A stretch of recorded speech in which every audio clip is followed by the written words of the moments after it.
বাড়ি চলে পুকুর থেকে ওটা বাড়ি চলে আসে। কি বলছো মা? কি বলছো মা? আরো বলো। হ্যাঁ সবাই পালাচ্ছে তোমার ভয়ে। কবাং করে একটা ঝাঁপ দেবে না আর তুমি ভিজে যাবে। ধর ধর ঠান্ডা লেগে যাবে তো। কিছু নাই তো, হ্যাঁ বিশাল কাঁটা আছে। উপরে কাঁটা। কই মাছ আমি জানি না কিরকম হয়। হ্যাঁ উপরে পিঠটা কাঁটা। হাত দিস না তাহলে। কি পাশেও আছে কাঁটা। আবার ধরুন না কাঁটা আছে ওর উপরে পিঠের ইয়েটা পুরো কালু কোটায় কাঁটা।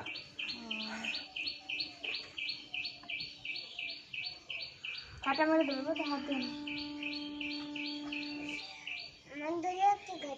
হ্যাঁ